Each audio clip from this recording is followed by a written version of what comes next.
we got here a 3-tab shingle, and we're actually going to be using these for ridge caps. So what you gotta do is you're gonna make a slight cut in on each side on every single one of these. So you're gonna do that so this side will hide better and nothing will stick out. And then you'll do it to all three.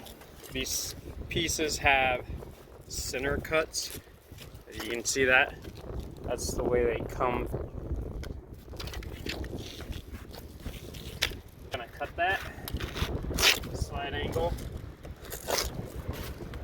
Some people will measure them out, some people will just cut them like this, and you're just doing a slide angle both sides. So until you have a whole stack, and then we'll move on to doing the cap, how to install it.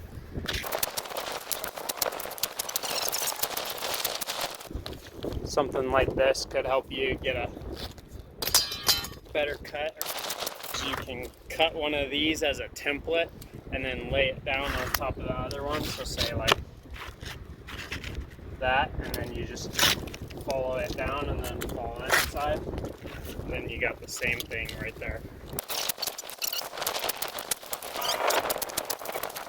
You don't want to cut them too narrow, it's just a slim cut, because this meat down here is also what you're going to be nailing into to keep the shingle on.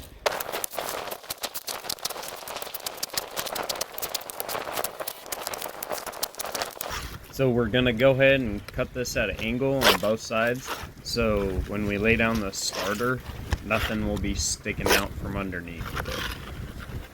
And then we're going to want this side, so we're going to cut, I'm just going to guesstimate it. What we can do, fold it in half, find that spot.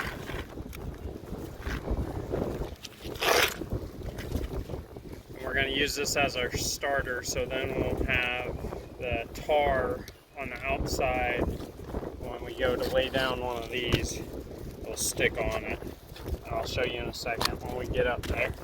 Alright, for starters, we're going to go here. We're going to go ahead and make sure this is level at the end, and our starter strip on the edge here, and the other shingles. We got our middle piece right here, a little cut, and we're going to center that up. Once you have it where you want it, I cone my hand like this, and then you're going to put a nail in. 2 nails on each side is usually what I do. Sometimes I'll do 3. Now that you got your starter on there, you're going to grab one of your ones you've cut. Now the tapered end is going to face out, because that's what you're going to stack on next. So this part's the part that's going to be showing of the 3-tab. So you can slightly do it, bend it, but you don't want to bend it too much. It can crease this and then it'll start breaking off the rocks. The wear and tear will happen a lot quicker, and your cap won't last as long to the weather. So you just want to be careful when you do that if you are going to bend it. And then you still have your notch here to find the middle of the ridge cap. Do that. Find your middle. Once you have it where you want it, cone it.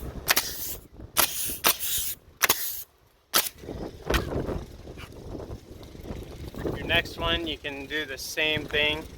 You can go ahead and, just like I said, be careful with creasing that, but you find your split back there. What you're going to want to do is, so you find where you cut it. So say I cut it here, and then on the other side, and you're just going to, some people will measure them. I'm just eyeballing it from where I cut it and be like, all right, is this side even? And is this side even? So you do that. Make sure you find your ridge back here. Is it right where you want it? If it is, go ahead and tack each side. And then why I tack each side just 1 and 1 is because sometimes if you put the 2 over here, it'll shift and move the shingle. So then you just keep your stack with you on the ridge, and you can go along doing the half like that, and it helps form to the ridge. You want to make sure your nails are past that tar line, or else you may end up with leaks. And some people, what they'll do is they'll chalk line it so they can follow the chalk all the way down with the edge, and it'll look evenly spaced between the shingles and the ridge cap. If you guys have any questions, I'll answer them the best I can. Thank you for watching this video, and I hope you enjoy the rest.